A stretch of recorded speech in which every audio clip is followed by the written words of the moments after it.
случаи, когда вот из числа моих родственников, из наших друзей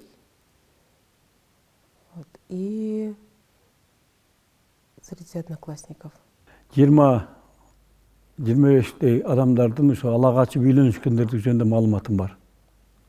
Человек 30 я точно знаю, да? Если из близкого окружения, человек 50, я знаю тех, которые были тем или иным образом вовлечены в Алагачу. Кардарлар менен чогуу эсептегенде балким 20-га жакын адамды билем да, ушу Алагачу менен байланышы бар. Ну, больше, наверное, 200-300 это однозначно. Из близкого окружения это десятки женщин. И женщины, которых я знаю из-за своего активизма, это сотни женщин. Жакын алакка болгон адамдардан бир 10га жакыны, жок эле дегенде 7-8 адам ушул Алагачууга кабылган. Айрымдар дагы эле жакшынакай жашап жатышат, мисалы, мындай учурлар бар да.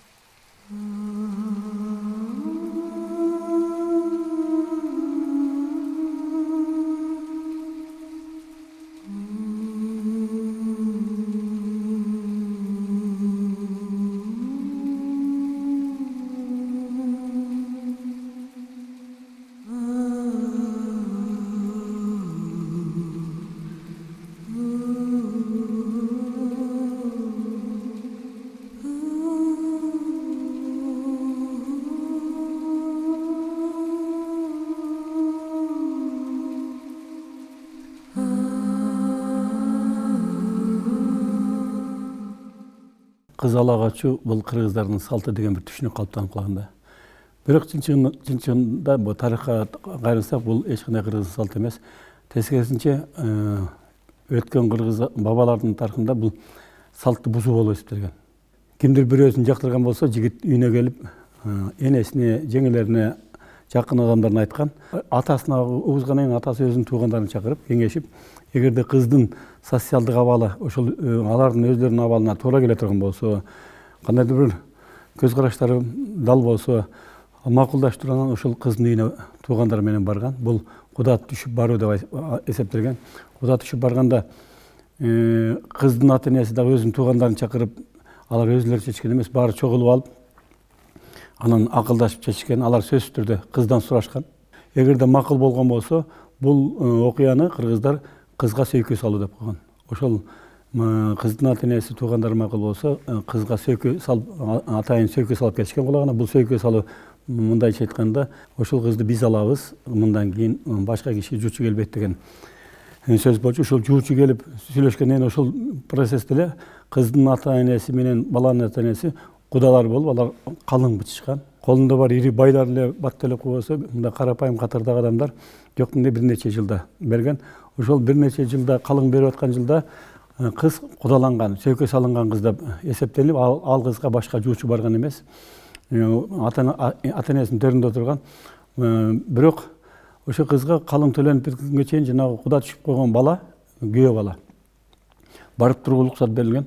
Бул кыз менен жолугушуу болуп эсептелип, ал жолугушууда кыз менен баланы жалгыз жолуктурган эмес, кыз тараптан дагы, балдар тараптан да өкүлдөр болуп, жолугушуулар ошол элдин астында болуп, жана кыз оюн өткөрүшүп, жаштар өзүнчө ушундай жолугушуулар болуп турган. Ошол качан акыркы калыңдын баягы бере турган мал берилгенден кийин гана баланын ата энеси кыздын үйүнө келип түшүп, кыздын калыңын берип бүттүк, келин биздики, биз келинди алабыз деп келишкен. Ошол келгенден кийин кыздын үйүндө той беришкен.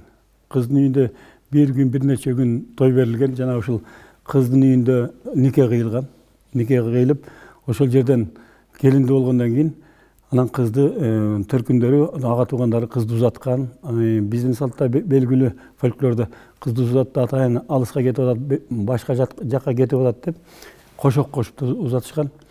Калың алгандан кийин кыздын туугандары милдеттүү түрдө ошол кызга керектүү буюм тайымдарды берүүгө милдеттүү болгон. Аны сеп деп атабы, ошо сеп берген. Мына ошентип келинди алып алып, анан жигиттин ата энесинин үйүнө келгенден кийин ал жерден жаңы өргөө көтөрүп, ошол жаш үйлөнгөндөргө жаңы өргөө деп койгон, ошо өргөө бийик болсун деп тилек айткан, ошондон чыккан.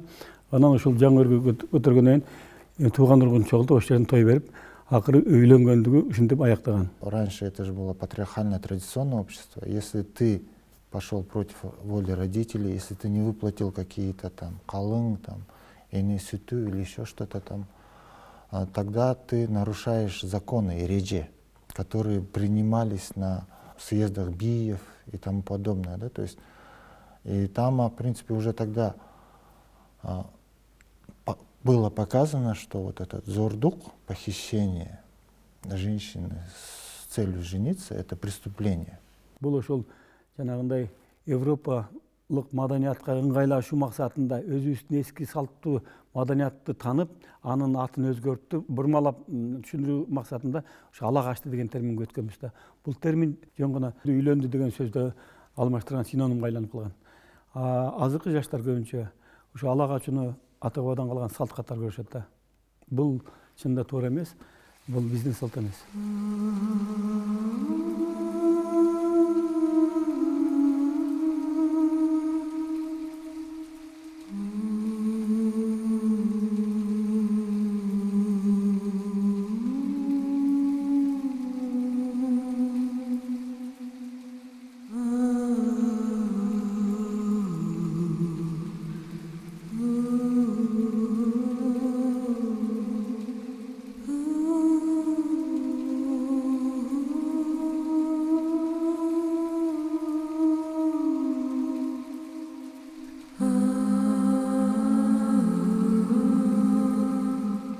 Прежде всего, хотелось бы объяснить разницу между алагачу и зордук. Алагачу, то сейчас как называют, это неправильно. Некоторые молодые решали сбежать. И это называлось алагачу, когда они вместе убегали, они любили друг друга, убегали, несмотря на волю родителей, несмотря на все препятствия, были вместе. Что касается того, что произошло с Айзадой или Бурулай, это зордук называлось, и оно всегда было преступлением. Алагачу тоже было преступлением. За алагачу штраф платили, и за зордук платили штраф. Абрамзон, например, описывал из этнографических материалов, что вот то ли это было алагачу, то ли зордук, но это привело к межродовым столкновениям даже. Да, то есть,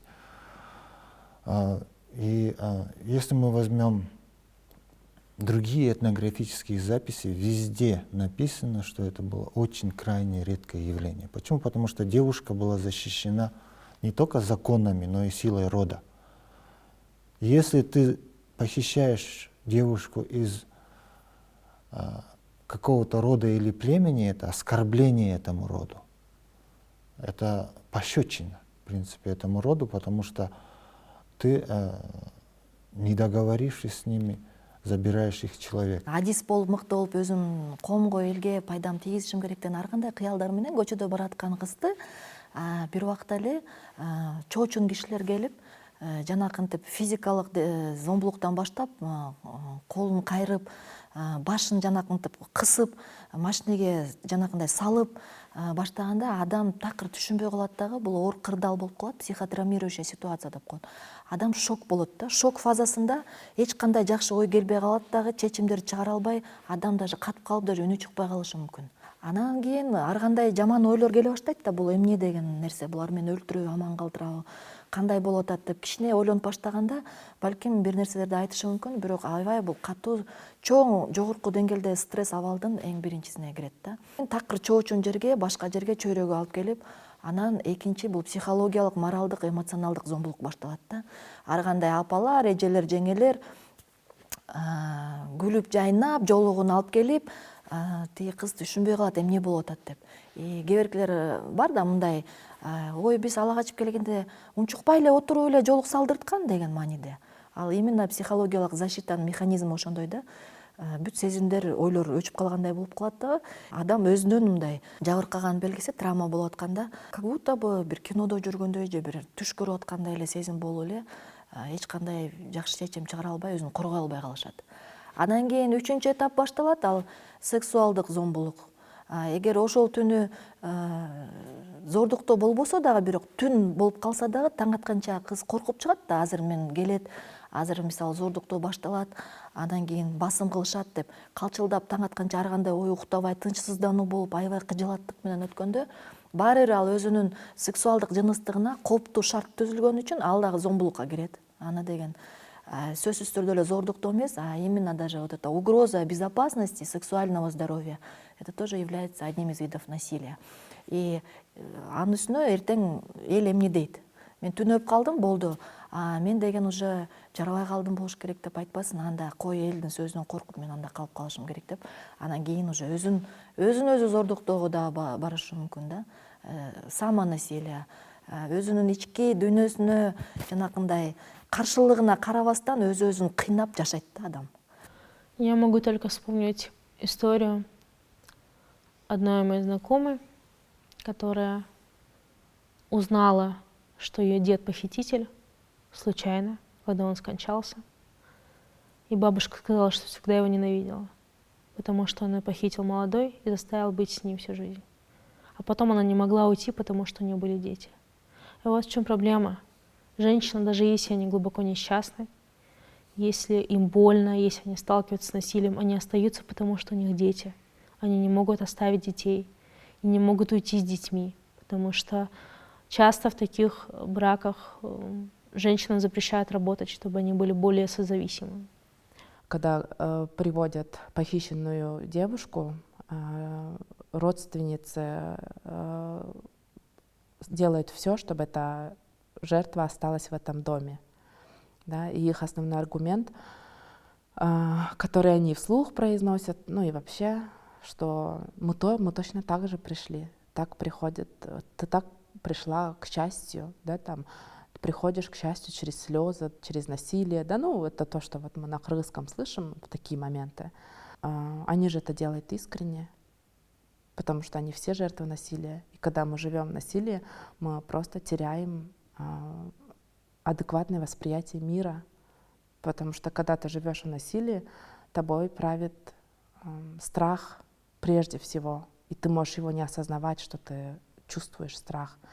А когда всеми твоими действиями руководит страх, ну вообще о какой адекватности можно говорить? Мисалы, мен ушул жарым жыл мурда нарында сүйлөшүп отуруп эле каармандарыбыздын эки окуясын кыскара айтайын. Бирөө болсо жанагы эт салган, эт ташыган бир автобус дейбизби, жана оор жүк ташуучу машинеде ошол жерге салып нарындан бери Бишкекке ала качып кеткен бир окуя. Дагы бирөө болсо такыр башка айылга алып кеткен. Бул баягы 2000-жылдардын башында ошол учурлар аябай көп болгон окшойт да. Себеби мен ошол ала качуу фактысы боюнча каармандарды издегенде 30, 40, 50, 60 жаштагы апаларга чейин мындай тапкан учурларым болгон да. Демек бул кийин эле мына акыркы 5 жылда пайда болгон нерсе эмес. Тилекке каршы буга биз көп учурда көз жумуп келгенбиз, дагы нормалдуу нерсе катары кабылдап келгенбиз. Ошол баарынан дагы ошол кыздар өздөрү дагы уң каткан эмес. Алар бул мейли ушинтип отуруш керек, таш түшкөн жерде оор болот экен дейт. Анан кемпир кесектер келип жолду турой калат. Демек бул жактан кетсем бир үйдөн чыккан болуп калам деп эле жанагы бизди кыздын укугун чектеген бир түшүнүктөрдөн улам отуруп калгандагы ошол нерсени көргөн кийинки муун да муну нормалдуу катары кабыл ала берген. Демек биз ондогон жылдар бою бул ушул аялдардын укугун тепсеген көрүнүшкө көз жумуп келгенбиз да. Анан акыркы 5-10 жылда чын эле мындай окуялар аябай көп. Бул эми өлүм болгон учурлар гана. Анан ошол эле кезде ошол соц тармак пайда болгон, күчөгөн сайын эле бир айрым эпизоддор, айрым кейстер гана коом алдына чыгып калып атат да. Тилекке каршы биз билбей, биз укпай, биз көрбөй калган учурлар аябай көп болушу мүмкүн.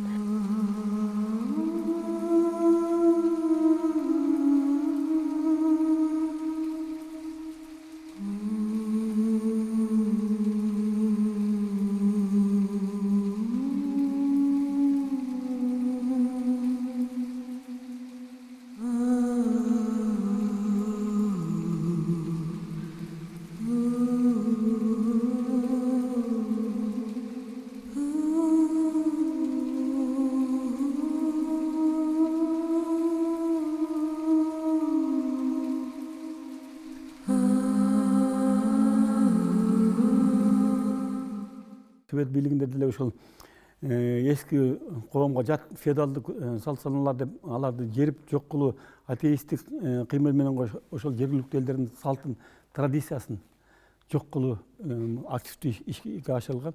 Ошол максатта могул кыздарды, балдарды үйлөндүргөндө кудалашып, калың берип сүйлөшүүлөрдү бул феодализм, феодалдык мамилелер, коммунисттик идеяларга жат деп жазалашкандагы ушул совет бийлигине кызмат кылган өзгөчө кызматкерлерди, башкача айтканда кыргыздын элиталарына өтө катуу жаза колдонгон. Кызматтан алынган, партиядан чыгарылган. Эгерде биз совет мезгилинде кимдир бирөө партиядан чыккан болсо, ал өмүр бою карьерасы бүттү деген сөз болгон да.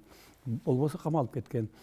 Мына ушундай кырдаалдан улам кыргыздар баягы өзлөрү көчмөн эл болгондуктан, көчмөндөр баарыбызга белгилүү, бул жаратылыштын либералдуу эл болобуз.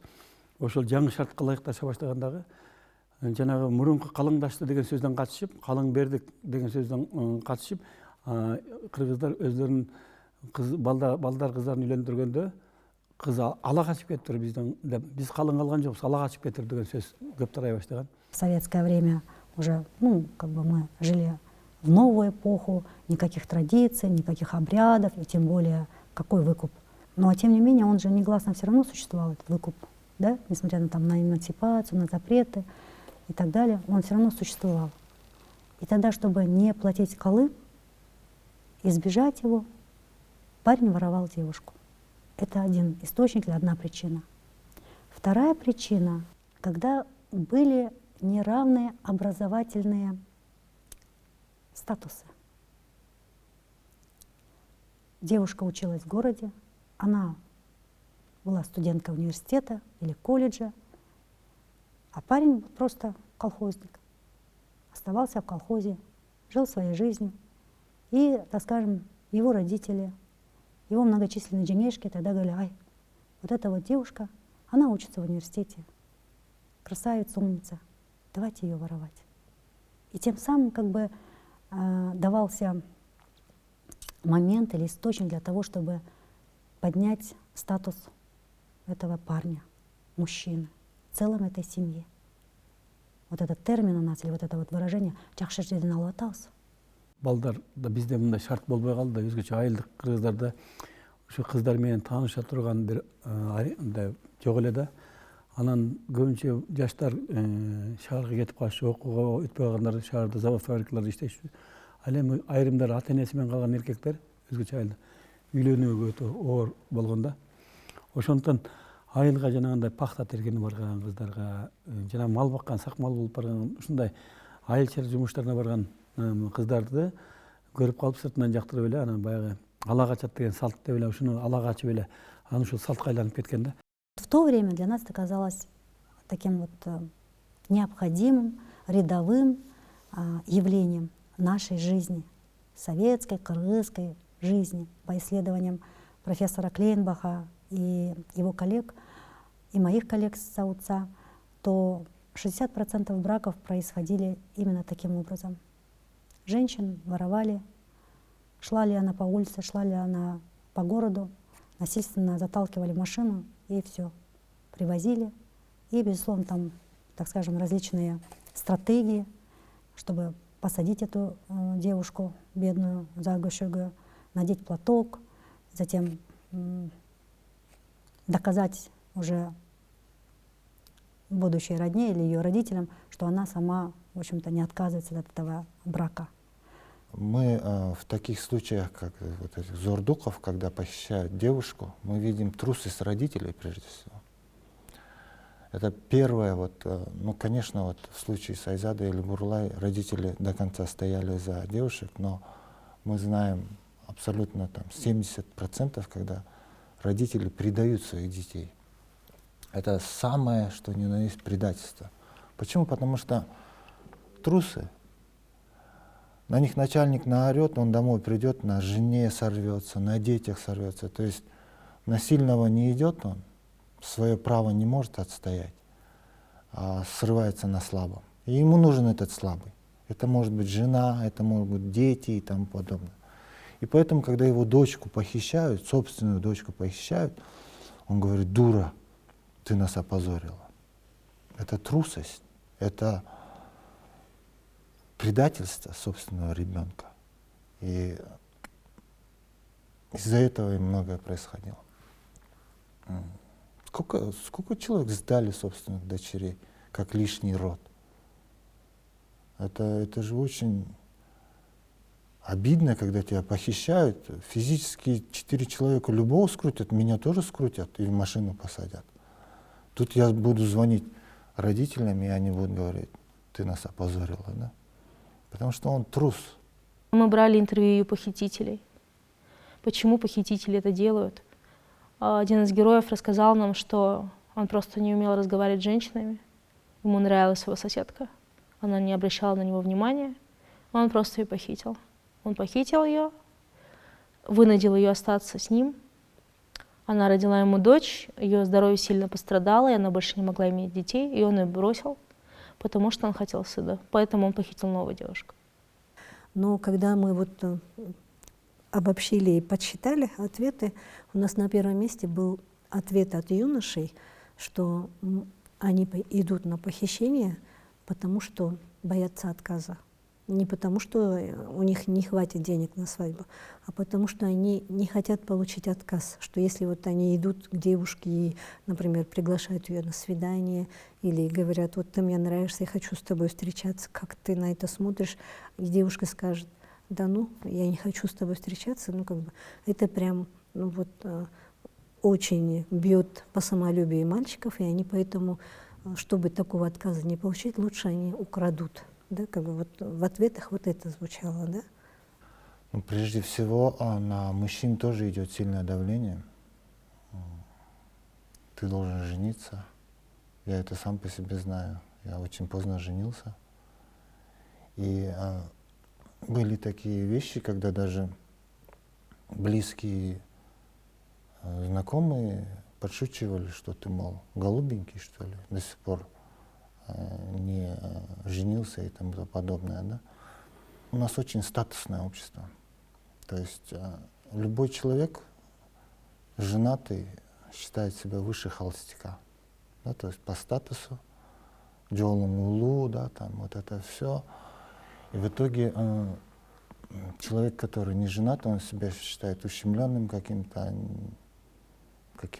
неполноценным человеком, да? И чтобы этот статус получить, он может пойти на все. Поэтому, да, вот многие идут люди на депутатский статус, несмотря ни на что, богатство, несмотря ни на что, да. То есть у нас людьми не рождаются, у нас людьми становятся. Гишиболду стал человеком, да. То есть, к сожалению, вот это есть, да. То есть если ты какому-то статусу не соответствуешь, ты не богатый, не женатый, не знаю, не депутат, да, то ты не человек, да. И в итоге, разницы нет, каким путем ты достигнешь этого статуса. Да? Я всегда говорю, что жертвами патриархата становятся все, и дети, и взрослые, да, там, и мужчины, и женщины. И то, что там мы мальчикам говорим, да, там, не плачь, ты же мальчик, и что? У него что, нет слез у мальчика, да, то, что он мальчик? Когда мы не даем девочкам образование, не поощряем работу, да, какую-то, не какую-то профессиональную, но мы еще теряем экономическую силу, да, вот в таком страновом масштабе, а в таком семейном она теряет независимость. Тот, кто сильнее, навязывает свои правила. И это и вот есть случаи, когда сильные мужчины похищают более слабых физических девушек и женщин и навязывают им собственные правила. Те дженешки или бабушки, которые становятся на сторону похитителя, я думаю, у них тоже собственная выгода. В чем она заключается? Это им нужна новая гелинка. Это как дедовщина в армии, да? Ты прослужил свой собственный срок, и ты ждешь, не дождешься, когда духи придут и будут вместо тебя теперь драть, а ты будешь сидеть. И это. У многих же кайненешек такие мечты. Да, вот. Качан төрге отырып, гелинди жумшайм. Да, вот это их мечта же действительно. Когда работница дома выходит на почетную пенсию, и вместо нее появляется другая домработница. — Это тоже, я бы не сказал, что это сделка с патриархатом, это тоже собственная выгода, поэтому они поддерживают вот эти все похищения, потому что им станет легче.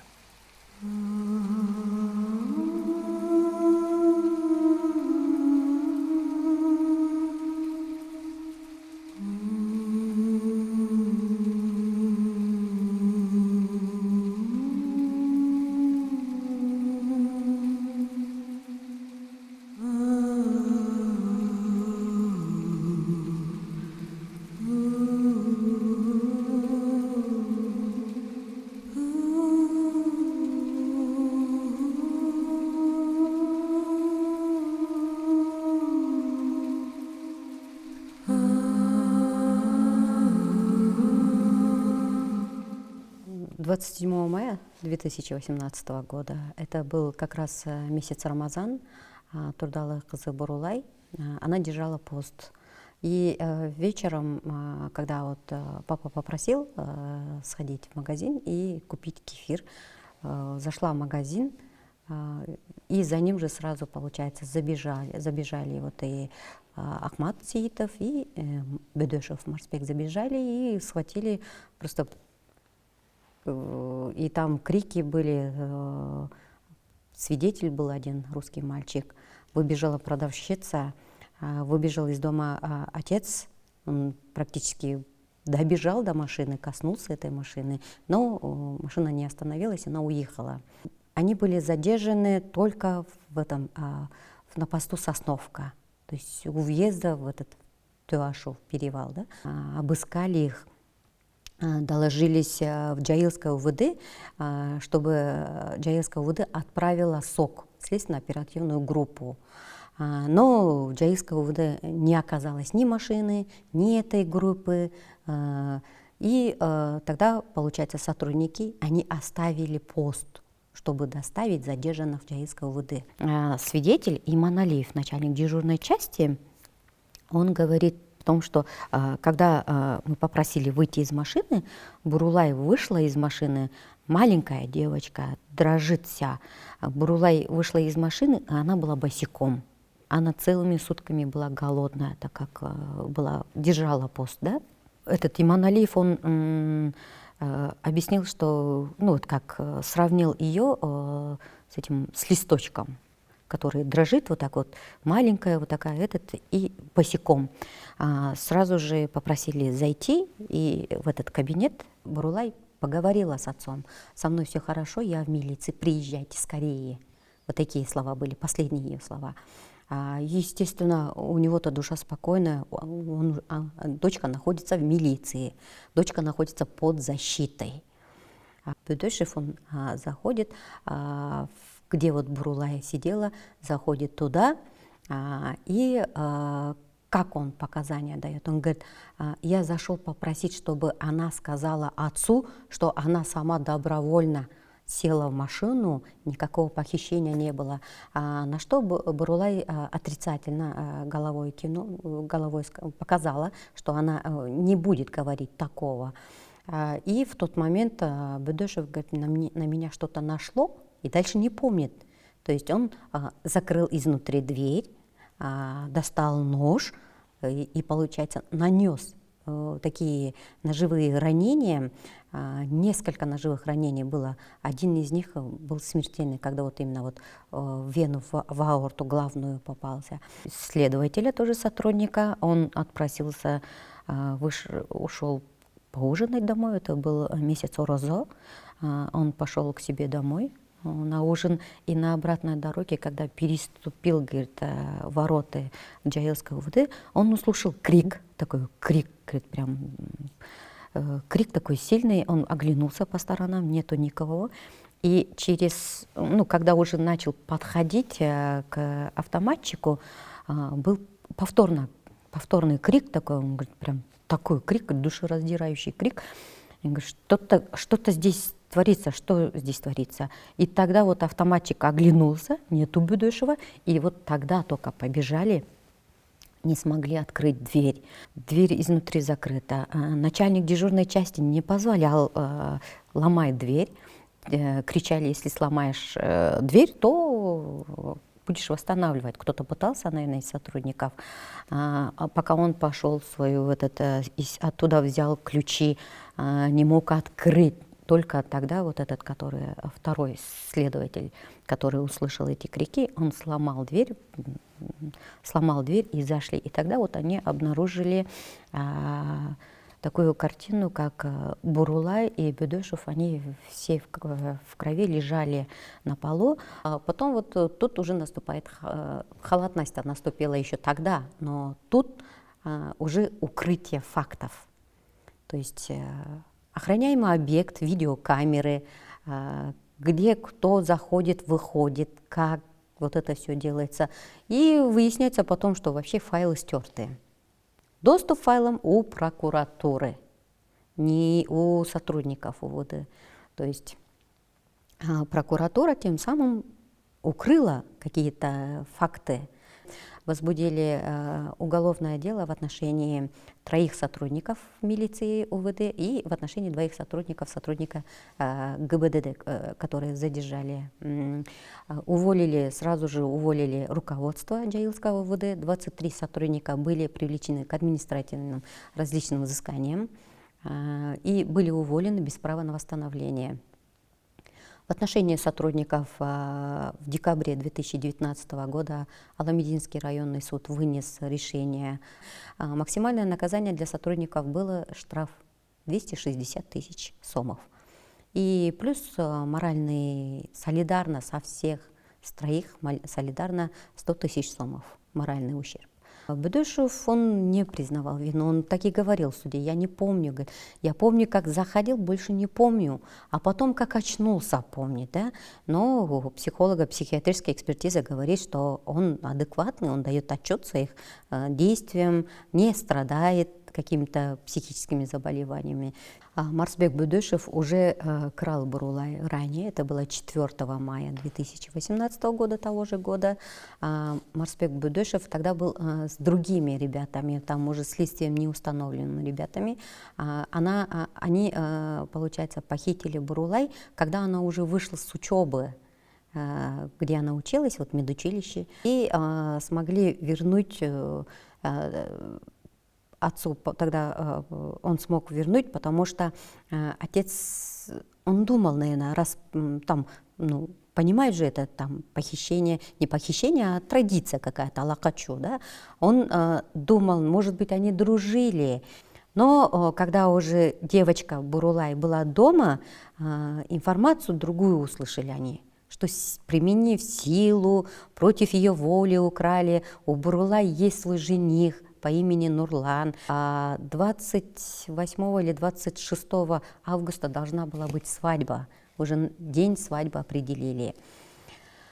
Она скрывалась, она уже не жила в том доме у родителей, она жила у сестры. То есть она боялась, что все-таки Бөдөшев, потому что были преследования, были угрозы. И вот художники Докса, они нарисовали портрет Бурулай именно в здании у стены, где она училась. Вот в медучилище, вот здесь вот портрет Бурулай, и здесь она вот, здесь вот шар, то есть несбыточные мечты ее, она хотела быть врачом, именно акушером. Очень много фотографий, где она в халате, то есть вот облако, вот это все вот несбыточные ее мечты. А то, что вот зелень, цветы, это говорит о ее возрасте. Бурулай было всего лишь 19 лет. Но так как Бөдөшева обвиняли в нескольких преступлениях, в краже 4 мая, в убийстве, в краже, дали 20 лет. Лишение свободы с конфискацией имущества и плюс 800 тысяч сомов материального ущерба. А соучастнику Акмату Сеиту дали 7 лет лишения свободы.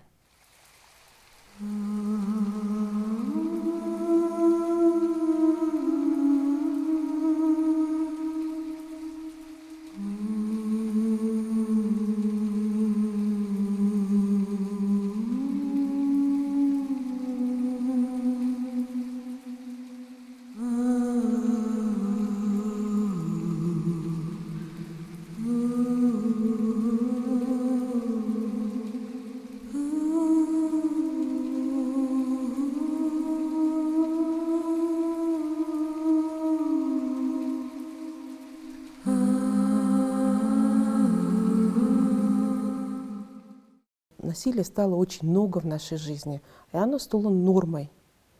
Вот. И это страшно.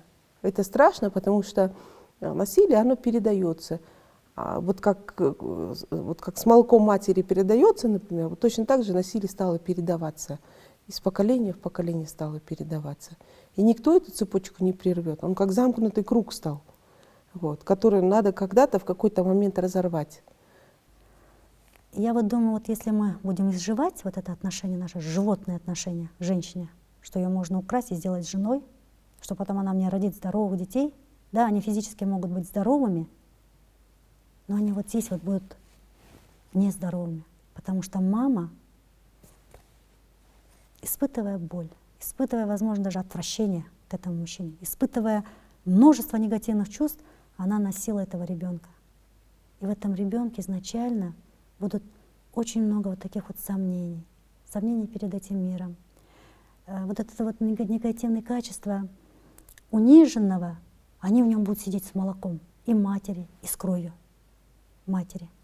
Соответственно, в этих семьях растут девочки и мальчики, вот, которые эту модель отношений, они понесут в свою семью.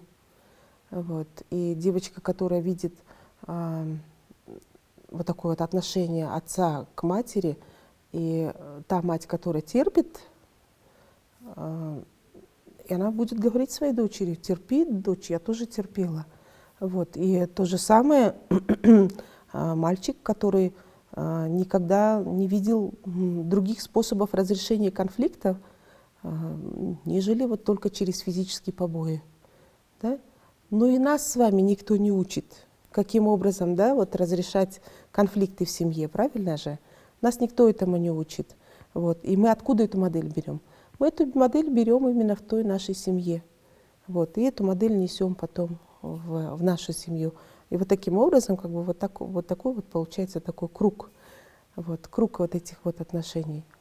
Ну вот когда папа в детстве часто говорил, что вот если тебя украдут, там, ты не оставайся, вообще не переживай, сиди и жди, я тебя заберу. Вообще на этих бабушек не смотри, перешагивай. То есть как бы не этот. Ну я говорила, окей, хорошо. Я просто не понимала тогда, о чем он. Это же был 9, 10, 11 класс, да. Тогда, когда тебе родители говорят, учись, да, и если тебя вдруг украдут, ты не оставайся и не сдавайся, и жди, мы тебя заберем, да. Это такая огромная, наверное, поддержка и, наверное, все-таки защита со стороны родителей. И вот для каждого ребенка, да, даже если это мальчик будет, да, в каких-то ситуациях, со стороны мамы, со стороны папы, вот такая поддержка, которую он говорит. И когда человек говорит, он же как бы всем видом своим дает знать, и ты чувствуешь вот эту энергетику, да, это супер, и это важно. И дети, я думаю, что которым это говорят, они все-таки более смелые, да, и более вот решительные вот в таких моментах, да. Я думаю, что очень важно. И мне хочется вообще как бы в корне вообще как бы поменять вот это вот отношение к этим, как бы отношение к воспитанию девочек. Мне хочется, чтобы вот наши девочки были настолько сильными. Я не знаю, сейчас их отдавать просто на айкидо, чтобы они могли за себя постоять, на какие-то другие виды борьбы, чтобы они просто-напросто могли дать отпор насильнику, да, например. Вот. И я уже рассказывала вам о том, что после случая с Айзадой ко мне многие обратились, вот у кого есть девочки, да, сестры, как бы такого вот, ну, которые заканчивают только школу или первокурсницы. А что же делать, да, как обезопасить?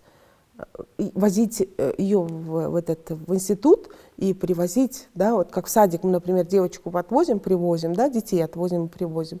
Точно так же делать. Вот всегда, когда идут двойные стандарты, везде, в любой отрасли, они потом приводят к вот таким последствиям. Поэтому вот это низкий уровень правовой культуры, домашнее вот это воспитание, где мы способствуем тому, что, да, мы поощряем, можно сказать, да, мы даже где-то, мы, наверное, соучастники, да, вот все родственники, когда мы говорим, окей, молчим, да, то есть мы, когда нас на то и приглашают, мы же не идем в милицию как бы заявлять, мы молча идем, чай пьем, да, там, джолук надеваем, да, и, то есть мы как бы соглашаемся, да, и с другой стороны, вот это люди знают, что это будет, то есть можно договориться, что будет, они безнаказаны, да, они это прекрасно чувствуют, и поэтому они как бы совершают.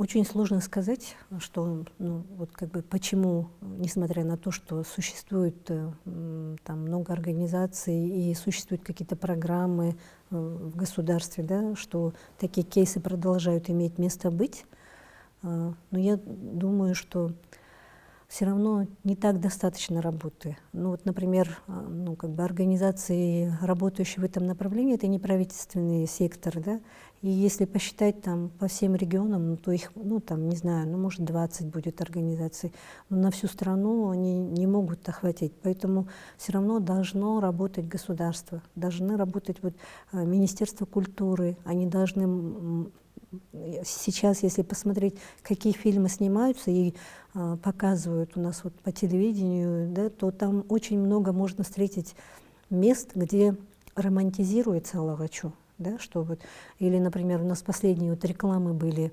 где рекламирующий гриль, да, и там, что отец девушки едет за девушкой, хочет ее спасти от ситуации Аллахачу, а ему худалар предлагают попробовать ягненка гриль, и он говорит: а, все, оставляю свою дочь, ну попробовать, да, то есть как бы, ну, здесь компания хотела прорекламировать свой гриль и ягненка, но как бы они через манипуляцию как бы с фактами Аллахачу, да, и поэтому уровень, как бы, если вот так смотреть, массового сознания, да, вот какой, и как воспринимаются вот эти рекламные кампании, да, вот как бы, где отец якобы из-за гриля оставляет свою дочь в семье похитителя, да, если они воспринимаются положительно, вот я там, например, не видела комментариев как бы негативных, да. Вот, если, например, выходят фильмы документальные, там, что Аллахачу — это преступление, у нас много появляется негативных комментариев, то вот здесь, где реклама, я не видела негативных комментариев там со стороны населения. Менять практику это надо все-таки сообща. Один человек не сделает, два не сделают. Если 10 будет таких адвокатов и 10 таких дел, где посадили, наказали, где взыскали, это уже большой пример. Люди будут видеть, и возрастет доверие в целом к системе правоохранительной, к судейскому корпусу. Да, то вот люди будут показывать, взяли же, сделали же, да, и к адвокатам тоже. И это не будет пустое, это на самом деле будет вклад. И плюс у этих же самых адвокатов уже будет платных дел других, да, таких дорогостоящих, хороших, намного больше. То есть это и квалификация тоже. Я думаю, что вот надо в этом отношении все-таки работать. Если это будет происходить у меня на глазах, и с чем я смогу помочь? Тем, что я сообщу правоохранительные органы. Тем, что я остановлю, побегу в такси, скажу: вы знаете, вот там такое происходит. Надо погнаться за этой машиной. Пожалуйста, вот вы едете, быстро сообщайте в милицию, а я там вместе с вами, чтобы записать этот номер. И по дороге, так скажем, создавать ситуацию или помехи, чтобы только вот это вот не произошло. Менимче ошо биздин кийинки муун азыр биздин балдарыбыз, биздин кыздарыбыз бул нерсеге кабыл алыш үчүн азыртан биз бул көйгөй менен көрүшүбүз керек. Эртең дагы ким майзада, ким дагы бурулай болуш керек, дагы канча өлүм болуш керек. Ушул элдин аң сезими өзгөрүш үчүн. Мисалы мен кызымды мындай коомдо жашашын каалабайт элем. Мен кызымды бирөө келип мындай кетип бараткан жеринен, өзүнүн үйүнүн астынан жумушка бараткан жерден алып кеткенин мен каалабайт элем. Анын бир эле жолу бул күрөшүү да.